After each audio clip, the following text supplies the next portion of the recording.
avez sans doute reconnu ces paysages que seule l'Afrique peut offrir. Bienvenue dans le Plus d'Info Sport. Notre invité ce soir est une figure du rallye raid, 2 fois vainqueur du Dakar. Bonsoir Jean-Louis Schlesser. Bonsoir. Et merci de venir nous parler d'une autre course, c'est l'Africa Eco Race qui démarre le 31 décembre prochain.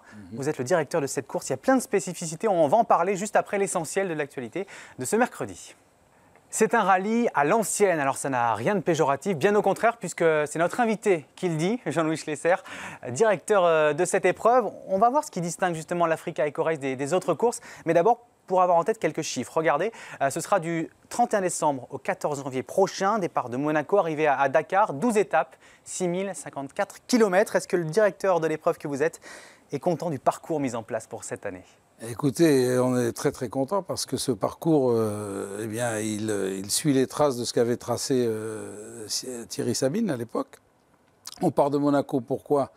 Parce que... Sabine, inventeur du Dakar. Et voilà, Sabine, c'est lui qui a inventé le concept et il avait fait des parcours extraordinaires à l'époque. Donc nous, on essaye de, ce que vous disiez tout à l'heure, d'être sur des transmissions modernes, communication moderne, mais sur des parcours à l'ancienne, avec pratiquement chaque jour 400-500 km, sans liaison, je le précise. Vous l'avez gagné 6 fois cette course. Oui. Il y a des pièges, vous les connaissez cette année? Oui. Bon, la Mauritanie, c'est magnifique, hein, et le Maroc aussi, bien sûr. Le Maroc, c'est spécificité avec de la pierre, et la Mauritanie, c'est plus du sable, des dunes, voilà. Et puis le lac Rose, magnifique lac Rose pour terminer comme les gens en rêvent, quoi. Vous dites parfois que cette course réserve la part belle au pilotage. Ça veut dire quoi? Alors le pilotage, pourquoi le pilotage? Parce que chaque jour, lorsqu'on part sur l'Africa Race, on ne sait pas ce qui va se passer, puisqu'on court pratiquement jamais sur des pistes. Pratiquement jamais, je dis. Et le binôme pilote-copilote sur une course comme l'Africa Race est primordial. C'est très important de s'entendre. Parce que la navigation, on la place à un très très haut niveau sur notre épreuve. Alors, il y a des valeurs que vous essayez de mettre au cœur, vous et l'organisation, au cœur de cette course, notamment la convivialité. C'est quoi une course conviviale quand on est comme ça? Alors, dans le désert sur la piste, bien sûr, tout le monde essaye de gagner, mais en dehors de la piste, on essaie les pilotes et copilotes se rencontrent le soir. Nous, chez nous, par exemple, tout le monde dort au bivouac, sous la tente. Ce qui n'est pas le cas dans les autres courses. Voilà, dans les autres courses, les gens les plus riches, un petit bunker. Ils vont à l'hôtel. Nous, on n'est pas sur les aérodromes. Les bivouacs sont en pleine nature.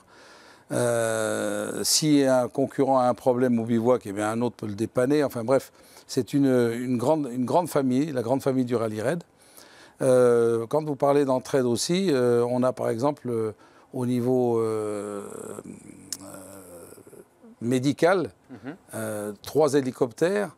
On a 5 voitures qui suivent la course. Et donc, s'il y a un problème quel qu'il soit, on peut répondre à tous les problèmes qui peuvent surgir à tout moment. L'idée pour le directeur de course que vous êtes, c'est que tout le monde aille au bout finalement. Plus il y a de monde à l'arrivée, plus vous êtes content. Voilà. Donc, nous, en fait, les gens qui s'inscrivent chez nous, eh bien, c'est pour arriver à Dakar parce qu'on a aussi une spécificité. Si un concurrent a un problème un jour, il peut revenir dans la course, mais bien sûr, pas figurer au classement général.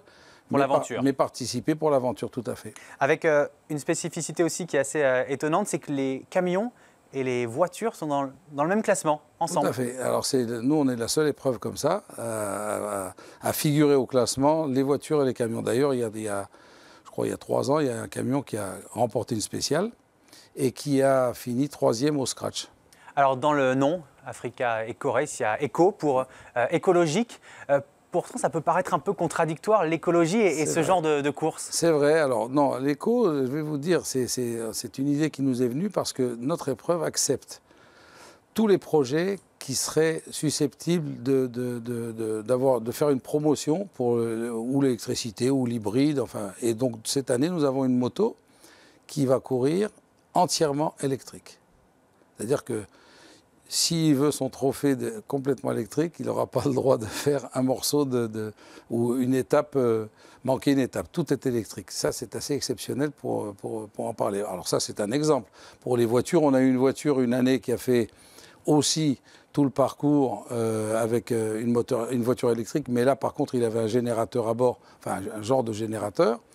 Ensuite, pourquoi éco? Parce que On plante des arbres, par exemple en Mauritanie, on fait des opérations, je pense que vous allez en parler, voilà.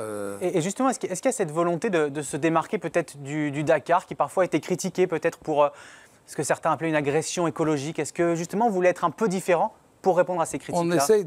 On essaye d'être un peu différent, sachant qu'aujourd'hui, si vous préférez, avec les progrès qui sont faits, les voitures, par exemple, consomment peut-être 30, 40, 50% de moins que par le passé. Mais nous, on a tendance à aller à promouvoir tous les projets. Et je pense que d'ici à 5 ans, beaucoup de motos seront électriques et les voitures aussi.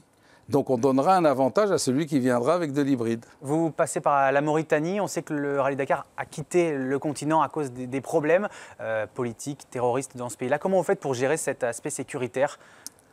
Alors, la Mauritanie, c'est vraiment la course. Pour nous, la course, c'est la course du président. Il est là pour nous aider. Il rêvait que nous puissions faire une belle course dans son pays et pour faire voir au monde que son pays n'est pas plus... Il ne faut pas le diaboliser.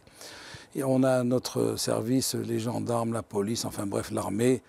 Le pays est très sécurisé, c'est peut-être pas le cas ailleurs, mais en tous les cas, nous, c'est la 9e édition et je peux vous dire qu'on n'a jamais eu de problème jusqu'à aujourd'hui. 31 décembre prochain, donc le départ, Monaco, un peu symbolique comme ville. Alors Monaco, écoutez, Monaco, pourquoi on parle de Monaco? Il faut aussi dire que Monaco a une association qui s'appelle l'AMAD, qui fait aussi des efforts pour l'enfance et donc on va, à travers eux, délivrer du matériel médical à Dakar, par l'AMAD. Puis c'est une ville d'automobile aussi. Alors c'est une ville, bien sûr, c'est le temple de la course automobile. Bon, pour nous accueillir là-bas, c'est tout un honneur pour nous.